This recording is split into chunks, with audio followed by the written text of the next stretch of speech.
Welcome to Midlife Matters. I'm Marie, and each week I'm joined by my friends Julie and Mindy to talk about all the topics keeping women in the middle years up at night. Today we're talking about decluttering. Hot on the heels of our springtime and heirloom episodes, decluttering is the next logical step. Join us as we share how to pare down effectively and painlessly. We bet you'll even enjoy some laughter along the way. Let's get started. Listeners, today we are talking about decluttering, and not just normal decluttering. We are talking about decluttering at the speed of life. That's life, not light. So anyways, we're talking about Dana White's book, Decluttering at the Speed of Life, Winning Your Never-Ending Battle with Stuff.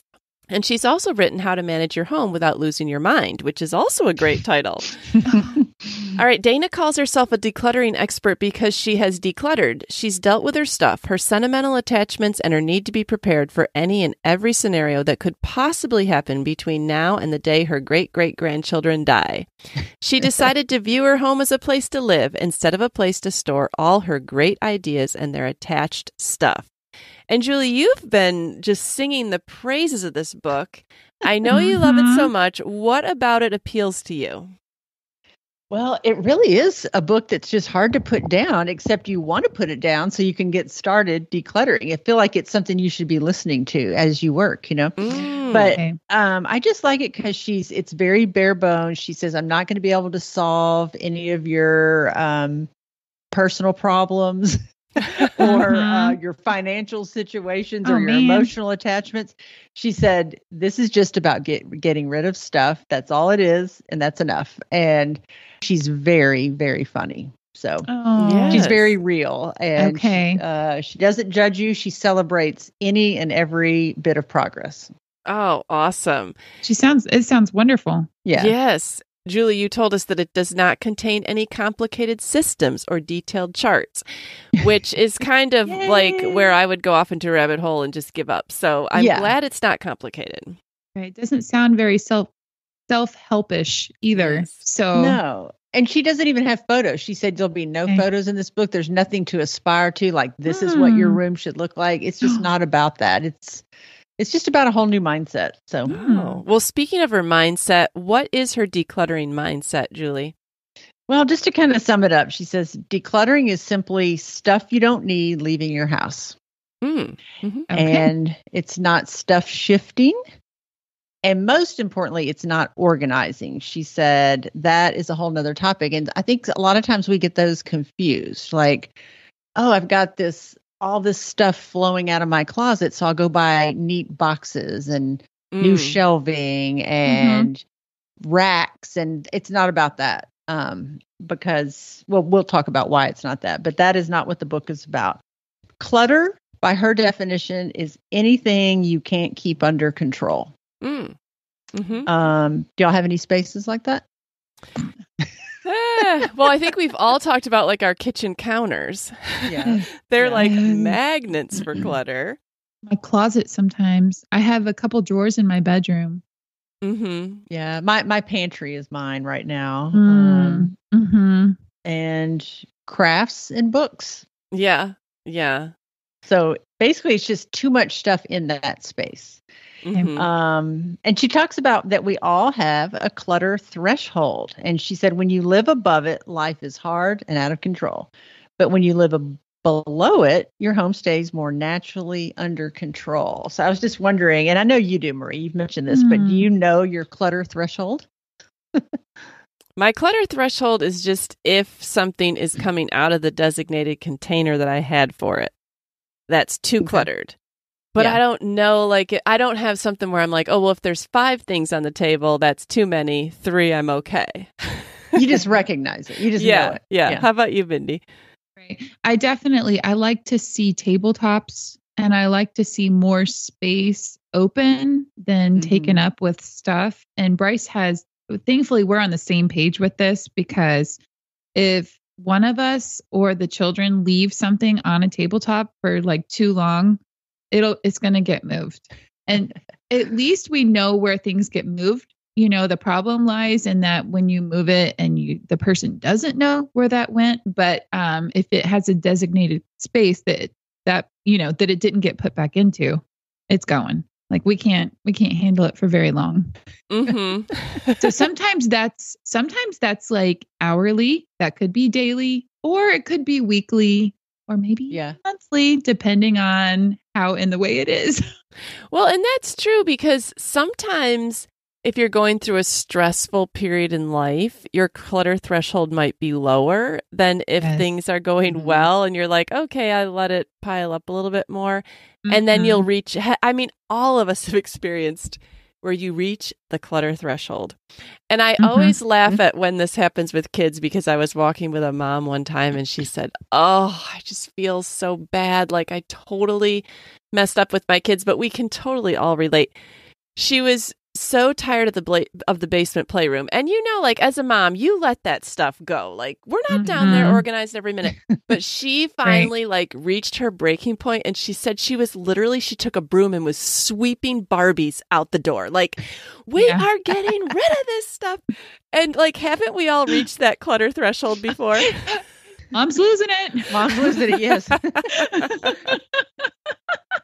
Like better deal with it before it gets to that point. Listen, have you seen that meme? I totally have to mention this because it's like the Christian mom when she loses it. It's like love is patient, love is kind. Y'all gonna make me lose my mind up in here.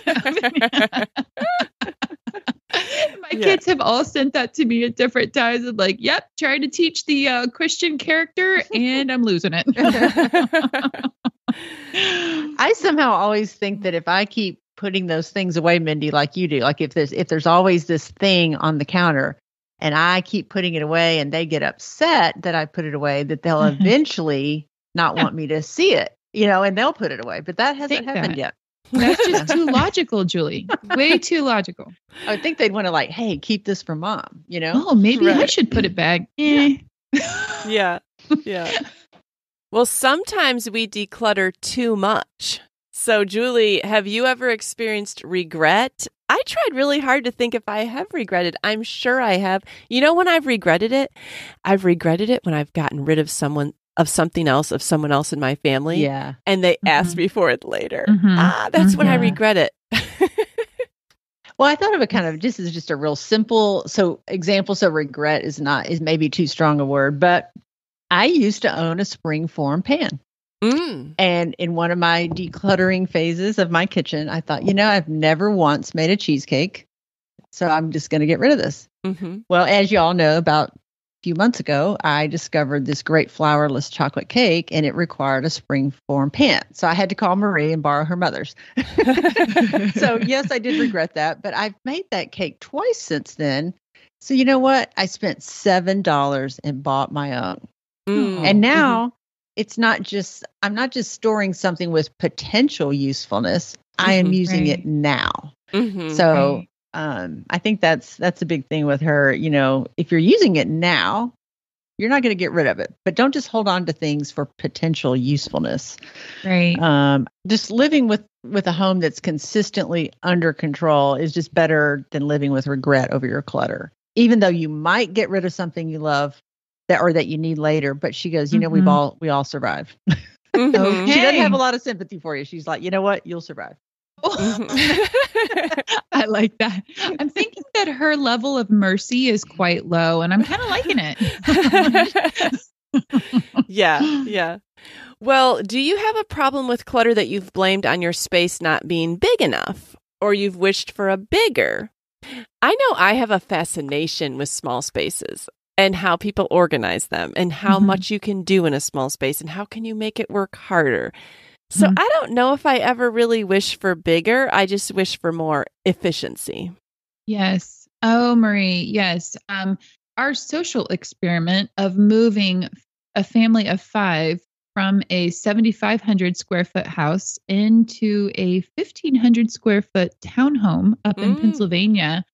I don't know if you guys remember any of those conversations, but I was so excited. I had to leave my home in Tennessee staged. So we actually rented furniture so that the townhome was furnished for us. So we only took like our bedding and I wanted my own pots and pans and silverware and stuff like that. But all the furniture, I didn't have to think about a thing, but I got to leave all my stuff behind. in Tennessee. And it was so much fun to live in a small space.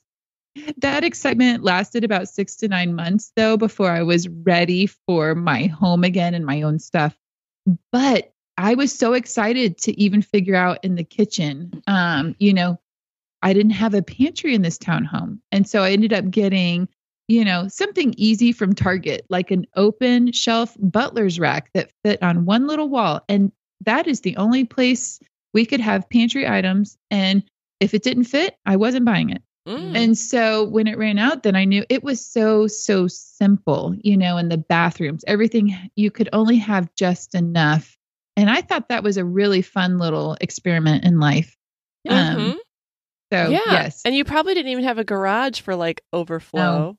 No.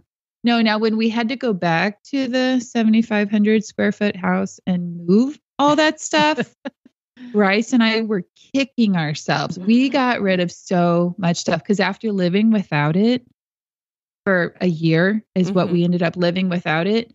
And then when you have to pay to move it cross country, and then we knew it had to go in storage. That's when you're like, there's no reason we should be carrying all of these Dr. Seuss books with us, even though we have all these wonderful, there were just a lot of things that ended up going out the door. Yeah. So. Yeah. Well, for me, I thought about spaces that I wished were bigger, and we actually did make bigger.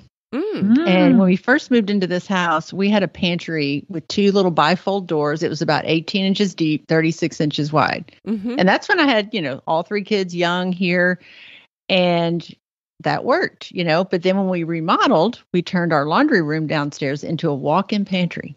Well, now my pantry is the thing that's usually most out of control because it got bigger. And so guess what? I filled it. Oh, right. And so that is not always the best solution. And she'll talk about that. And the same way with our closets, we each had separate closets that were pretty small for the size house we have. House was built in the 80s, so closets weren't that big. And when we remodeled our bathroom a few years ago, we got rid of those closets and made one larger closet. And then those are the areas that tend to get out of control. Wow, interesting. Like the closet is full and it's too full. So so getting a larger whatever is not the solution. And she talks about that. Hey, I love that idea because Steve and I share a closet. I think we definitely always have. And this is the biggest closet that we've ever had, but we've also shared tinier closets. And you just have the space that you have, and that's all you can do with it. Well, you have to be married to someone who understands that concept. Oh, oh no. So I won't go into that. But the author did talk about once when she was young, she lived in another country. And, their refrigerators aren't very big. And they were just a little bit bigger than a college dorm refrigerator, Wow. And she said, but, my roommate and I, we cooked every night at home. We had meals. We had a little freezer section and it worked. Like you learn to just make it work. Instead of complaining and wishing that you had something different, just learn to make the space you have work. So that kind of leads into the next thing about the container concept. And Marie, I know that you have mentioned this when we talked about decluttering before, that, you consider a drawer or a shelf a container. And then once that gets full, it's time to get rid of some things. Right. So I think that's one of her big things. Yeah. For listeners, like a real life example is one of my husband's drawer is full of workout clothes. He never touches the workout clothes that are on the bottom. So when I can no longer comfortably put laundry in there, I make him go through it and we get rid of stuff. But until that time, I don't really care what it looks like as long as I can put stuff in there. But that's how I pretty much am with all my stuff. You wouldn't open up my pantry and say, woo, is she ever organized? Or, my closet and say, wow, look at all those things are hanging the exact same way. And she has a bin for each thing and they're labeled. No, but the things fit. And if they ever start not fitting, then we're getting rid of stuff. Yes. have the same mentality. I don't make my boys go through their clothes, the things that they've outgrown, until I'm noticing that they're not putting clothes away anymore because their drawers are all stuffed. Mm-hmm. Yeah. Right. Yeah. Right. And, she kind of takes that concept and expands it to your whole house. Like, think of your whole house as a container. Okay. Each room is a container. Each surface is a container. Each drawer, each cabinet, they're all containers. And the purpose of a container, and I thought this was really wise, is to contain. And if you look it up in the dictionary, some of the definitions are to limit the expansion of something or to succeed in preventing the spread of. And that definition really helps to kind of solidify this concept in my mind. Like, this is its container. This is the limit.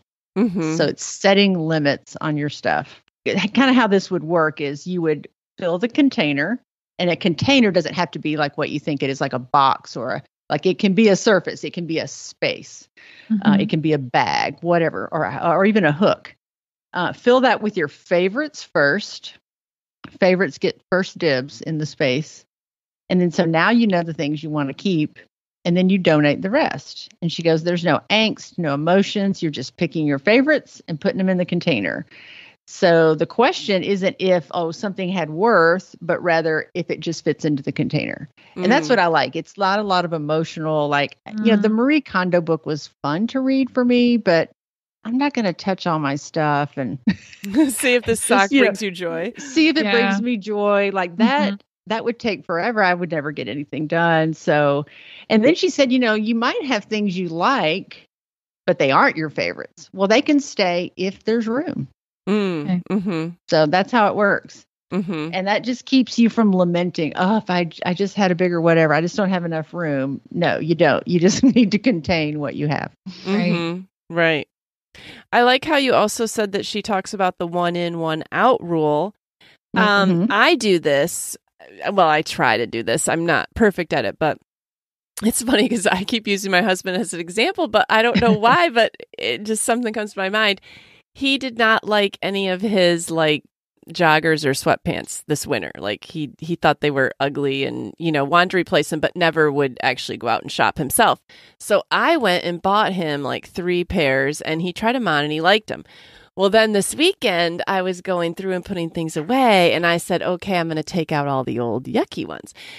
And I brought them to him and I said, I want to get rid of these because I just bought you 3 new pairs. So I should be able to get rid of these other ones, right? Because I'm trying not to just throw them out. I'm trying to be respectful here. And he said, okay, fine. I don't like them. But that was yes, I bought new ones and now I'm actually getting rid of the old. Was there room to store both? Probably, but why would I want to? Right. Well, and there can be technically room, but if you're always having to I do this with my skillet drawer. I have this skillet in there that weighs about, 100 pounds, and it's losing its non-stick surface. So I never want to use it. But I have to lift it to get to my cast iron skillet every time I go in there. Why am I doing that? Just get rid of it. If you're having to go through all these clothes that don't fit to get to the ones you wear, that's, you need to get rid of them. If you're having to dig through all these bowls you never use to get to the ones you do use, it's time to get rid of them. And I liked how she put this. She said, your favorite dishes are the ones in your dishwasher because those are the ones you're using. Look up in the cabinets, the one that never make it to the dishwasher. Why are you still holding on to this? So I got rid of some pasta bowls this week. I thought these were nice Pottery Barn, beautiful white bowls, but I just have to move them every time I get my crock pot out of the cabinet. Right. So they technically fit, but they were annoying to maneuver around. Mindy, do you have anything like that? Because I'm feeling like you just moved. So what's your clutter downfall? My downfall? Your sweaters. Well, it is funny because, you know how everyone says when I lose weight, I'm going to keep those jeans, or I'm going to keep that skirt, or I'm going to keep that whatever it is until I lose weight. Right. So you hear do not do that. Don't save clothes until you reach a different size, because first of all, if you lose weight, you want to go shopping. Mm-hmm. So that's literally like one of the first things you want to do is or it won't be in style. Yeah, it may not be in style. I mean, it could have taken you a while to lose weight. And so anyways, when we first moved in, I started making piles in my closet of things that I needed to go through. Well, I inevitably always gain 10 to 15 pounds when I move. It's like the emotional stress of it. And so I had put a bunch of stuff in piles and, I'm sad to say it sat there for a little too long.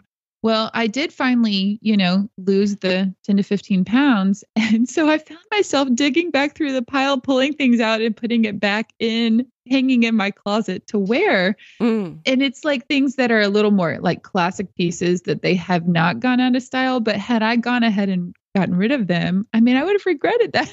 So I know that's a silly story, but I was so excited to be able to pull out a particular long denim skirt that I love and wear it. So.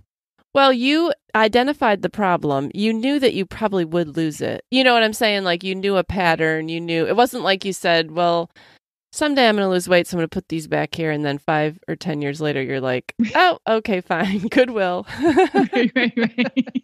Yeah, if it's been a year and you're still saying, when I do this, just get rid of it. Yeah, she talks about that saving things for potential usefulness. That's not living in the now. Like that's not living in the present in your house, in your space. Right.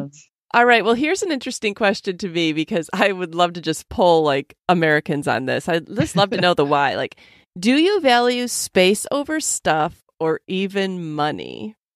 So like, what do you value more? Space or your stuff?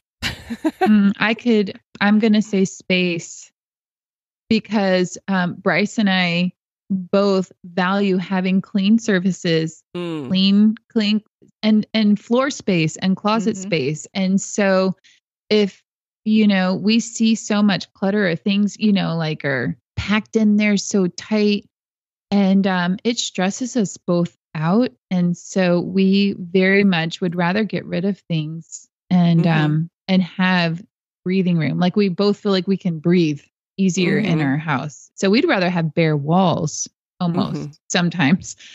Yeah. Most of my clutter is not what's visible. Like it's not that I'm decluttering my walls or my rooms. My problem areas are more behind closed doors. And except for my pantry.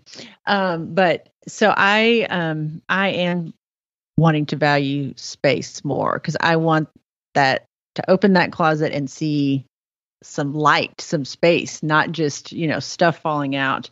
And, when she said, do you value space over money?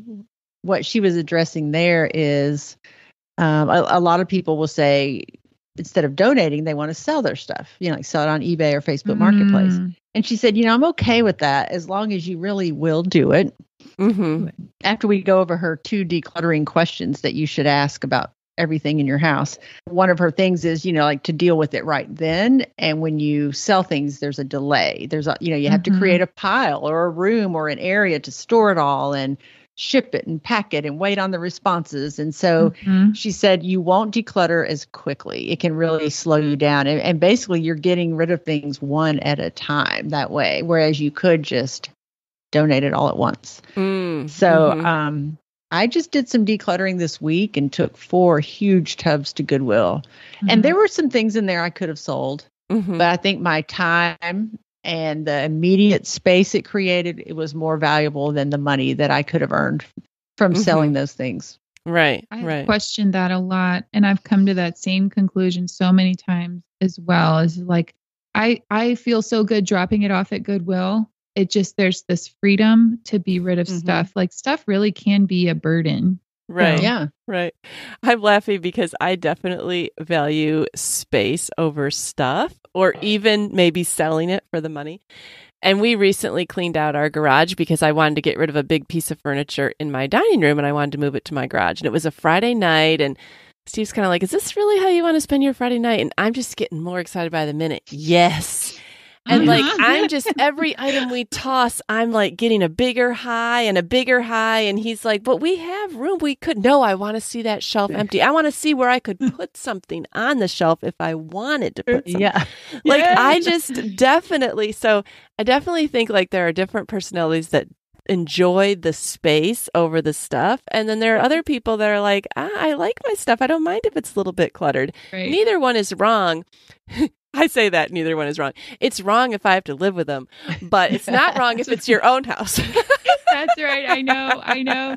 Well, it's funny because you mentioned like the money thing. And so I know when Bryce and I realize we have a lot of things that we want to get rid of, Bryce immediately thinks like, oh, we should have a garage sale. That is the bane of my existence.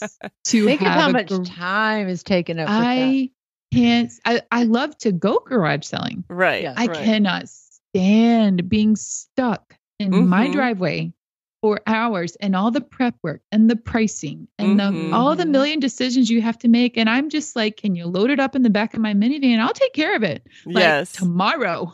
Yeah. Yes. Yeah. There's something so relieving and refreshing about just knowing it's all gone at once. Oh, stuff again, it can be such a burden.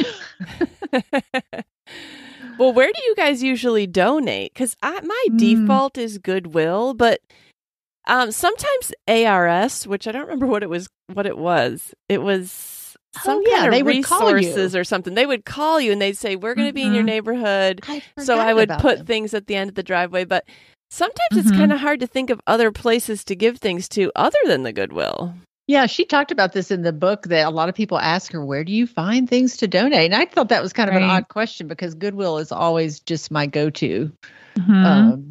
But I used to use the ARS, but they don't call me anymore. I don't know if that was... I think they actually went out of business, maybe. Oh, okay. Yeah.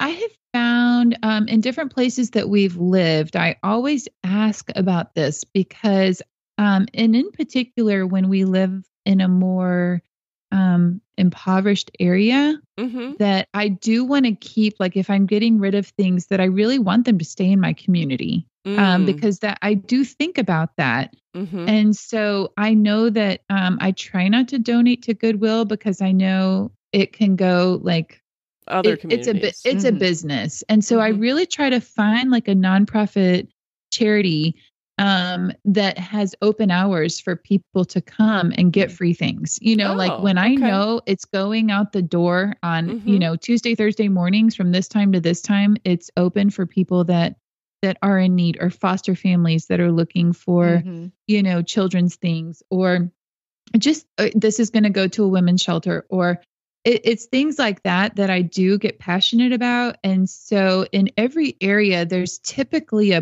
place, some sort of ministry. It could be run by a church or just a nonprofit that will service your particular community. And so those are great to find. If I can't find those, then Goodwill it is, because they have drive up and you can drop it off from your vehicle.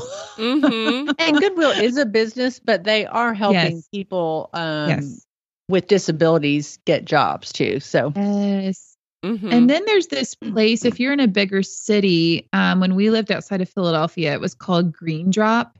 And we had, and they do donate to different charities. And so they actually come to your house to pick up those items. You can schedule a pickup and you can tell them like what you have, and they tell you what they take, what they don't take. So there's a website. But anyways, I really enjoyed using Green Drop as well when I had a lot of stuff that I want to get rid of. So yeah, that sounds convenient.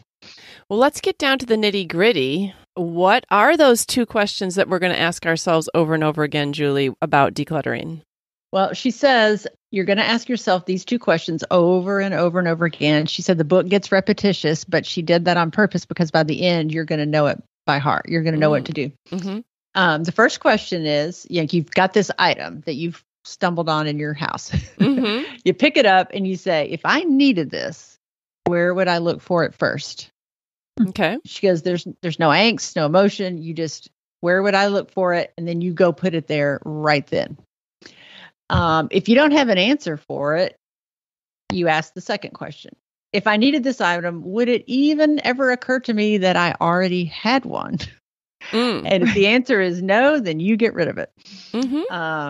And so that's pretty easy. Okay. And she said, before you get started, she said, I want you to understand that there's 3 layers to a clean house.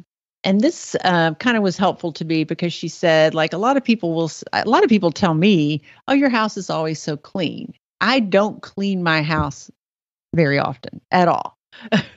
But I will deal with the number one part of the number one layer of a clean house is called the daily stuff. And that's like washing your dirty dishes, emptying the trash, picking up clothes off the floor, towels off the bathroom floor.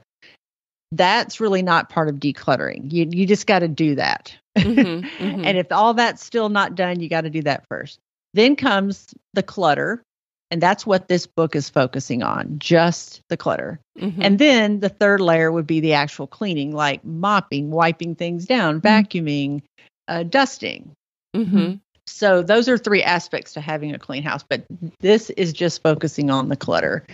And I know sometimes, I think we talked about this before, like before you want to declutter, you want to clean. Well, that's natural because sometimes you just got to get rid of that stuff before you can even deal with your clutter. So do you find like one of these areas to be harder than the others for you to keep up with? I definitely need my daily stuff to be done. I just find it hard with so many people. Like if it was just me and maybe my husband and 1 kid or something, I feel like it'd be a lot easier. But like I have given up on like picking up clothes off the floor on any of my kids' bedrooms. Okay, whatever your bedroom looks like, fine, because it just gets to be too hard.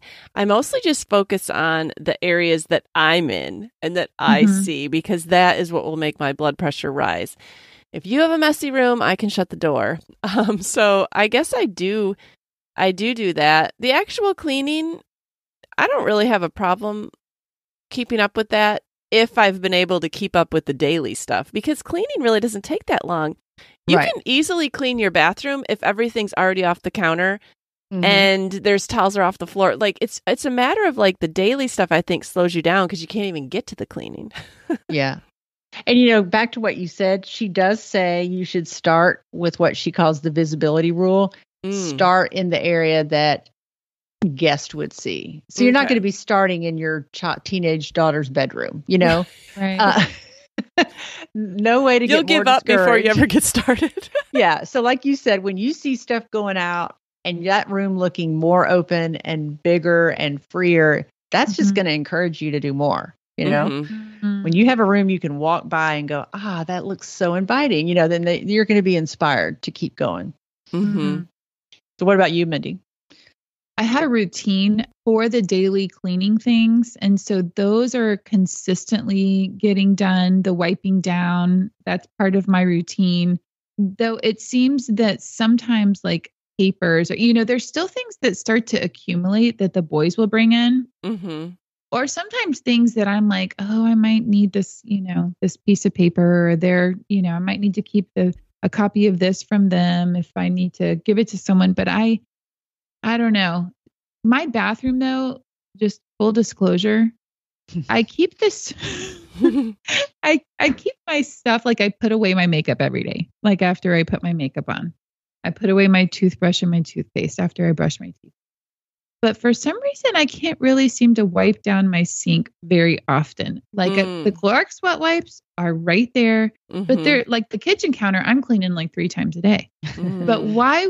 And I'm cleaning the half bath because the boys are in there. Maybe I just don't perceive myself as being dirty enough that I need to constantly actually deep clean my bathroom. But I don't actually, maybe my threshold is higher in there for like dust or, my hairspray or, powder from my makeup. And I'm just like, it's fine.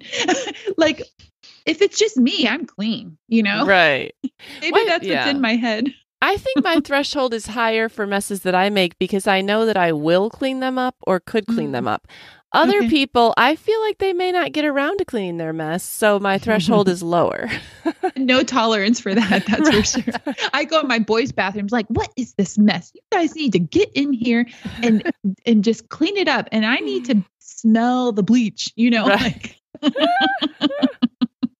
Let's just take an example of what this might look like as you're starting, say, in a room. It could be your family room, which I did my family room and dining room first.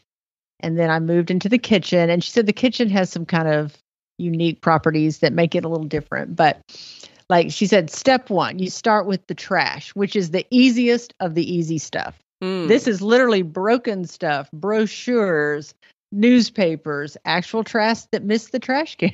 The banana peel, and she's so funny because she would say, yes, sometimes I have that in my living room, so that's the easiest of the easiest. And then there's the easy stuff, like things that really have a home, but it's just not there. And it doesn't require any questioning, like, do I need to get rid of this? This is like your folded laundry that's sitting on the couch. Like, of course you're keeping it. It's just not where it needs to go yet.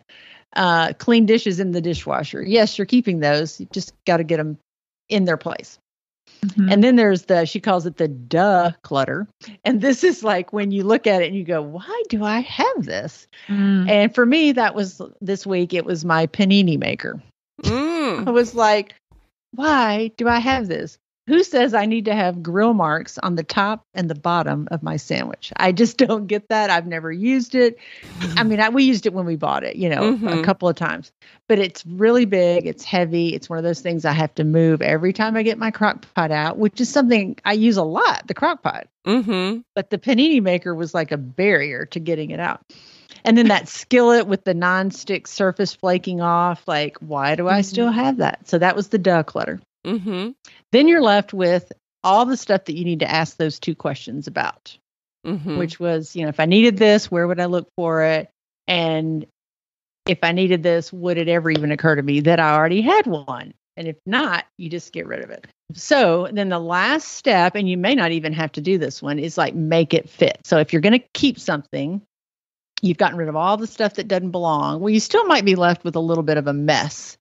So she said, this is where you apply the container concept. Like, okay, I had probably 15 or more glass vases. Not nice, pretty ones that I bought, but like the things that grocery store flowers came in or whatever. Or even glass jars that I was saving from spaghetti sauce, like that I thought I was going to store leftovers in instead of plastic one day. And, something to aspire to. Yeah. So I thought, I won't have any regret because I'm always buying spaghetti sauce. If I need a jar, more's coming in.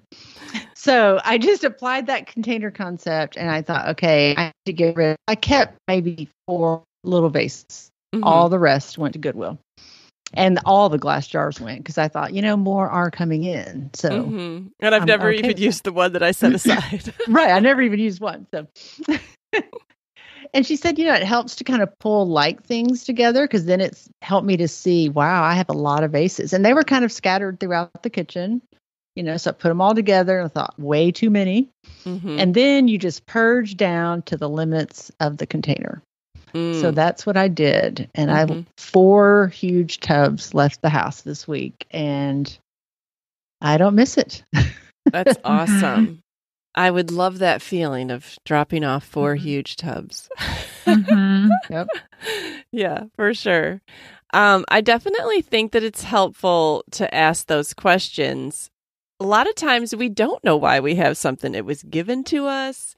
We inherited it, like we talked about in our heirloom thing, but it's not sentimental. It's something that someone said, oh, everybody must have one of these, but actually you don't need to have one. Like the panini maker? Yes. I'm thinking of my Instant Pot. The only thing I use my Instant Pot for that I genuinely would miss is hard-boiled eggs. But I could probably just get a tiny one. Like I had bought the gigantic one for our whole family. And I have to move it, Julie, to get to things behind it that I actually do use. Yeah. And that gets annoying. I know. I remember one decluttering of my linen closet and like the bedding closet. And it was blankets and quilts and sheet sets. And my kids had gone through, through the years, it's like you have the baby bed, the toddler bed, the twin size bed, then the queen size bed, and so I had all these twin size sheets, I remember, and we had just finally gotten each kid like a queen size bed, like their adult bed. Mm-hmm. And so I ended up with like 2 huge boxes of bedding that I had to finally go through. And y'all, I still kept the pillowcase from when I was a child that has a rainbow on it that just makes me happy when I see it. Okay, I'm like, I'm not getting rid of my rainbow pillowcase. I remember it from when I was little. Mm-hmm. But, I had to get rid of like Spider-Man and Barbie and, like the cars and, Batman. And we had all these fun character things. And yes, they invoked really happy memories and good times, but they did not need to continue to take up space in my linen closet. So I did find, we had to really do a major purge of the linen closet. Mm-hmm. Yeah, the linen closet's kind of where things go to die. Like I only use the things in the front, and then I have to make myself go through the things in the back. Yeah. It grows quickly too. It multiplies. Yes. Yeah, because you really only need like one extra set of sheets for a particular bed. And then I think, oh, but what if all the family's here and I need all these blankets? If people are on the floor, well, nobody's ever on the floor. Yeah. I think of like, something's going to happen. My house is going to be full. I'm going to have beds that I have to make all over the house. And, every square inch, people are going to be sleeping. I don't know why I think this. I'm like, oh, I could use that. Yeah. Or products. I have a whole closet full of sleeping bags. Oh. And I thought, why? Nobody sleeps in those. Nobody sleeps on the floor, like you said. Yeah. We have guest rooms galore. And they're like, rated for minus 20 degrees. Well, who's going to want to sleep in that? When the apocalypse happens, Julie. Yeah. Or I'm thinking about like all the products in the bathroom that are stored at the back of my bathroom closet. Yes. Mm-hmm. And one in particular is like the aloe that I save for sunburns. People only get a sunburn when you're on vacation, and you never remember to bring the aloe anyways. So you buy another huge bottle of aloe, and it turns a funny color over the years. Oh, yeah. It gets sticky. Yes. And so just this week we were on spring break, and my girls, they got burned, and Steve's like, oh, why don't we stop and maybe get some aloe? I'm like, no aloe. They'll survive a night, and I cannot buy another bottle of wasted aloe in my lifetime. I can't. I was thinking about all the toothbrushes that you come home with when you go to the dentist. Oh, right. And most of my family has electric toothbrushes now. So we just buy the different heads to replace. Okay. And so what I end up doing is I have 2 guest bathrooms. I have like a basket in each one that has like extra things, for guests if they need it. And so I keep adding to the toothbrush pile in the guest bathroom, like just in case somebody comes and needs to brush their teeth. You have like 25 toothbrushes. Please brush your teeth when you're at my house. Obviously, dental care is very important. Right. She talked about even you could apply this to your fridge. And Marie, like even your bathroom stuff, like say you had something expired in your fridge. I do this all the time. Or the pantry. And you go and you pick it up and you think, I really don't want to eat that. It's expired. And you pass over it for something not expired. But where do you put that expired thing? I usually stick it back in the fridge because it's too painful to throw it away, or it goes into the pantry. And she said, if you're not going to eat it that day, it's only going to be older the next time. And she said, true. Either you make yourself eat it that day or you throw it away. Yeah. And she said, so logical. Or like people will say, oh, today's not a good day to be sick. I'm not going to eat that. Like when would it be a good day to have food poisoning? So, and she said, I'm not trying to tell you it's wrong to eat outdated food. Like I'm not going to solve that problem for you. But if you're not going to eat it, throw it away. Yeah, or like donate food. She said, don't hold on to food that your family's not going to eat. Like maybe it was a gift, or you bought it for a recipe that didn't turn out, or it was on sale, so you bought 4 and nobody's ever going to eat 4 of whatever, Right. Because I have a lot of guilt over food in the pantry. And I've never thought about donating it. Literally, I had like several things just flash through my mind that are in my pantry right now that I thought, oh, we might want to try that. Well, no, every time I have an opportunity to cook, I'm like, oh, I don't want to try that. It may not turn out. Yeah. Well, the one question that she gets asked probably more than any other is how to deal with paper clutter. And she said she hated to even write a chapter on this, but she did. And Marie, I thought about you because she said one solution was to eliminate the procrastination stations. And that's like the dropping point for the mail on your island or whatever. She said some people think it's cool to let their little kids get the mail because it's such a good task. She goes, I never did let them do that because they didn't know what to throw away. You know, like some of it doesn't even need to come in the house. Mm-hmm. And then, so you pare it down and then you have a container for it. And I thought about your drawer, Marie, because now I have the drawer. Mm-hmm. Mm-hmm. That's where all that paper goes. And then once that drawer gets full or it's bill time, you know, then you go through it and you deal with it. I don't know. I feel like the three of us together could have written this book, but it would have taken all three of us. Because we've all used parts of some of the principles, but she's just got them all in one place. Right. I really do practice that with the mail. Like when someone else gets the mail, they bring in the flyers. Right. I'm like, the flyers should have already gone in the garbage can in the garage. Yes. Even the magazines. Yes. Like we don't like need to even. Yeah, like the free ones. Like we don't even need to don't even put that on the counter. Just keep that out. Yes. Right. I agree. Yeah. And she said too, I thought this was interesting. Like if you have other paper, like maybe in a drawer or somewhere else that's just kind of daunting, it's overwhelming. She said, you know, we all realize that there's a lot of important things are paper.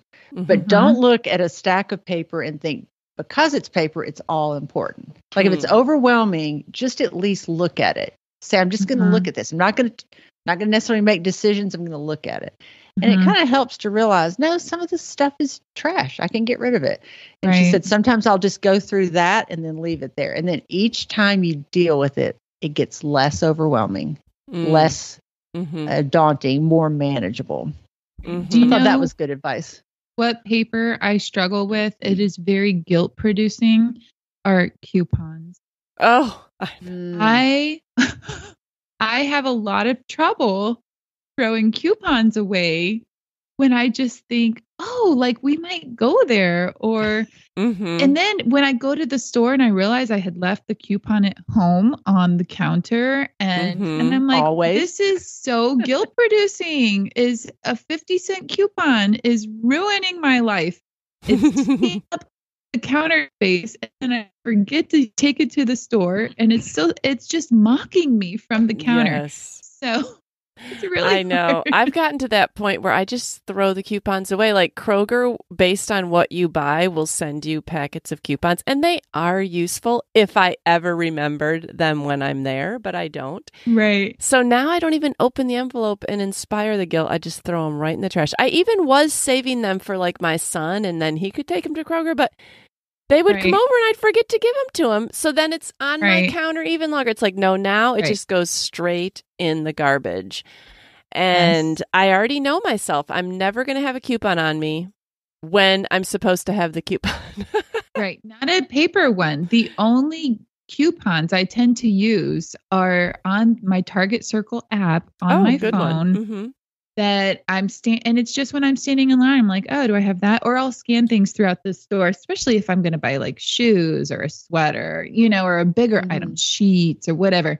And that's the only kind of coupons I can seem to remember to use is it's just all in that one place. But paper coupons, oh my gosh. I'll just say this at the end because this is something you might have missed in her 2 rules. I think it's the first rule. She said, if you pick this thing up and you say, if I were looking for it, where's the first place I would go to look? And then she says, go and put it there. Well, she means literally right then, go put it there. And she said, you'll be very tired. You may go up your stairs 10 times. But she said, if you make piles, then you're just delaying dealing with it. And she said, your goal is to make less of a mess, not more.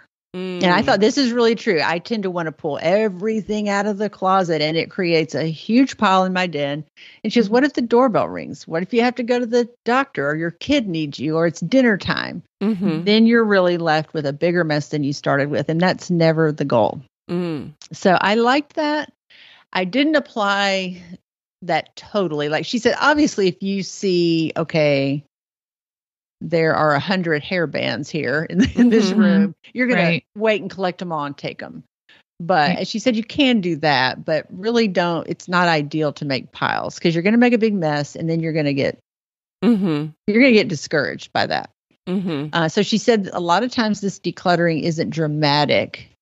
It's kind of slow, but it always works because you're getting rid of stuff. And I liked that. She said and don't even do a keep box. Like you've heard, like the throw away, the donate, and the keep. The keep needs to be in its spot right then, because all you're doing is like putting off a final decision about that stuff. Right. Right. Decisions are the hard part. Yeah. Have you guys ever heard of the decluttering where like you have to throw away a garbage bag worth of junk a day? I have heard of that, but I don't know. It's like, well, once you've decluttered enough, that might be too much. Well, I mean, until you get to that point. But I feel like that's kind of what she's saying. Like, just get rid of it. Whatever you have to do, get rid of it. Don't say you're going to keep it. Don't say you're going to think about it later. Don't just move it. Move it out. Move it out. Move it out. Yep.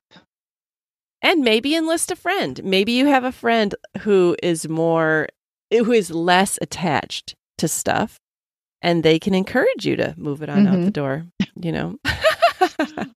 It's always easier to declutter someone else's stuff than your own. Oh yeah. Yeah, that's not special at all. Just get rid of that. The declutter is very obvious. You want to say, why do you have this? I know. But you can't say that always. No, for sure. Well, Julie, I'm excited to get started on decluttering, not cluttering, on decluttering. I actually went ahead and borrowed this book from the library, and I am going to use it because every year in spring, I get excited about cleaning. Like, I want fresh, I want clean. Mindy, we all want like those cleared surfaces, and this book can help us achieve that. Yeah, and it really is a fun book, even if you never did a thing. Like it's just fun because you identify with her thinking, and she gives everything a funny name, and so yes. Like she would be such a fun friend to have, like just hearing her personality, like that sounds like I would totally love to read that. Yeah. Right. Now, one thing, listeners, that I would just love to hear from you guys this week is if you have ever had any decluttering regrets. I think those are kind of fun stories. Yeah. So find us on Instagram at Midlife Matters Podcast, or email us at midlifematterspodcast@gmail.com and share with us maybe a funny story about something you did get rid of, but it might have been like Julie's springform pan and it all worked out in the end. Actually, this made me remember when we had our fourth child at the hospital, and my husband had bought a tungsten metal ring because my dad was telling him how cool they were. It was like $9.99 on eBay or something like that. Well, it had come in the mail just before we were going to have Nathaniel. And so I was like, oh, I'll give it to him at the hospital, So I did. And Bryce tried it on and put his wedding ring in the box. And so when we came home from the hospital, I didn't know he had put his real wedding ring in the box. And he said he liked the tungsten metal ring, like to wear it at different times so it wouldn't get messed up. So I got home and in an effort to clean out the hospital bags, I was like, oh, he didn't need that. And I threw it away. Well, it took, after a fourth kid, after any baby, you're just in like fog world. And so it probably took a month, and he was like, oh, hey, so I can't find my wedding ring anywhere. I'd really like to put that back on again. He said, I was only checking this one out. It did, like, we're looking everywhere. And finally I'm like, oh my gosh, I threw it away like a month ago. Oh no, Mindy. It literally was, I think it was like our 23rd anniversary. He was, we joked, he was married to my father for quite a while. And I think like our 23rd anniversary or 24th, we went and bought him a new wedding ring together so that he and I could be married again. So it's a funny story now, but man, I felt sick about it. You say that's the best or the worst regret story. I'm not sure. Oh my gosh. Yeah. His wedding ring is in some landfill out there. Oh, well, listeners, hopefully Mindy's story makes you feel better about any decluttering regrets you have. Don't declutter right after a baby. I'll say start getting sleep again first, and then maybe think about that. You need to be sane. Yes. You need to be in your right mind. Oh, all right, you guys. Well, let's move into I'm a fan.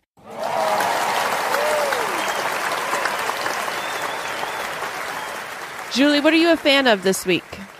All right, I'm a fan of another recipe, you guys. You are cooking up a storm, Julie. It's because you can now find all your kitchen gadgets. That's right. All right, this is an oatmeal bake, and I think it's been trending on social media. But I just tried it. I actually had all the ingredients on hand. So as I'm watching the video on Instagram, I start making it. You take 2 bananas. Well, you spray about an 8x8 Pyrex dish. Okay. And then you just take 2 bananas and you smash them in the bottom with a fork. Smash them up really well. Okay. And then you add about a cup of dry oats and then some milk. And it didn't even give measurements. Oh. So just enough milk, like probably more than you think because the oats are going to absorb the milk. And then you just top that with fruit of any kind. They even use frozen fruit, like a bag of mixed berries. I use blueberries, raspberries, strawberries. And you could add nuts. You could add peanut butter or yogurt for protein. And you just bake it at 350 for 25 minutes. And then you serve it warm with maple syrup. Oh, and my goodness. This sounds really good. It was amazing. And I'm getting ready to make it again. So it lasted... Well, it only lasted 2 days because David discovered it and and had it for breakfast. But I even made it the night before. When I was watching it, I thought it was an overnight recipe, and it wasn't. So I just baked it. I went ahead and baked it that night, and then we just heated it up for breakfast. But I probably could have left it uncooked that night and then baked it the next morning. Delicious. But I think I'm going to make a 9x13 next time. I mean, y'all, it is so easy, and the bananas are really good in the bottom, and they heat up really well, reheat well. So, super easy and a good breakfast. Yeah, sounds delicious. Sounds really my good. Goodness. Yeah, I'm thinking forget the fruit and put some chocolate chips in there.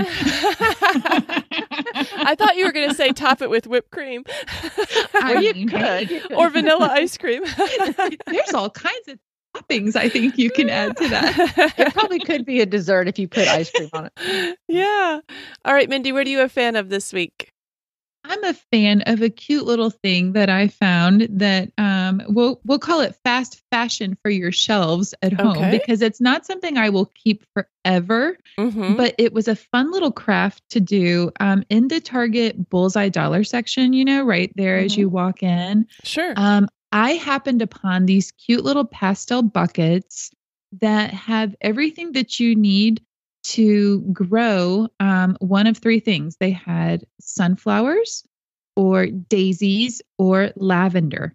And it was $3 per bucket. So I went ahead and bought one of each because I was having 2 sweet 8th grade girls over to the house and I wanted a little activity for us. Oh, nice. And so it was the cutest little thing. So it has like the dirt like already in it. It has the seeds and the bucket is super cute. Like the buckets are like light pink, light green, and yellow.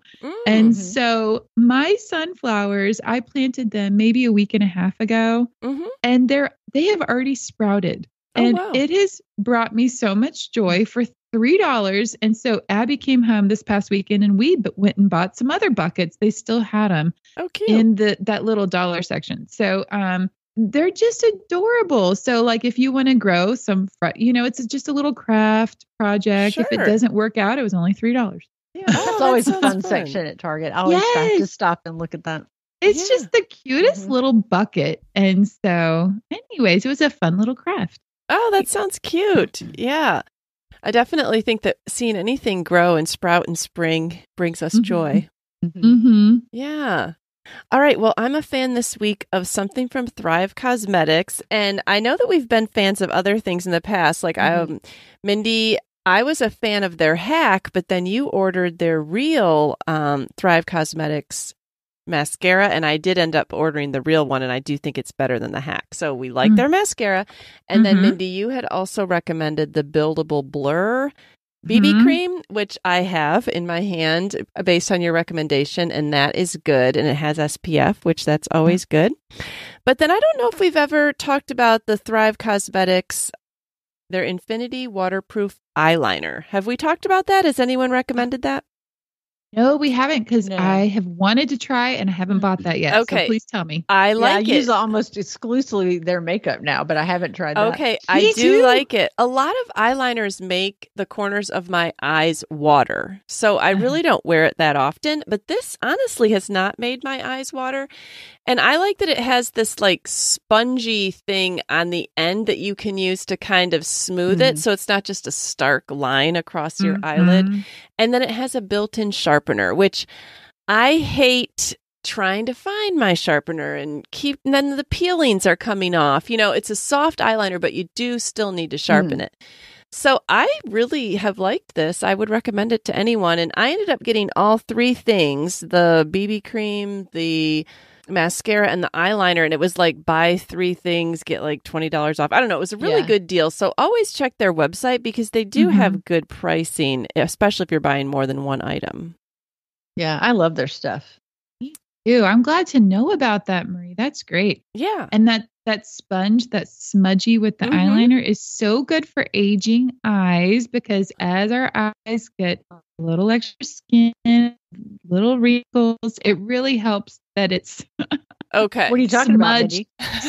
Saying, you know, like maybe just smudge it into all the different areas of the eyelid that are now there. Right. No crisp line anymore, huh? No. We're going for subtle here. That's right. That's right.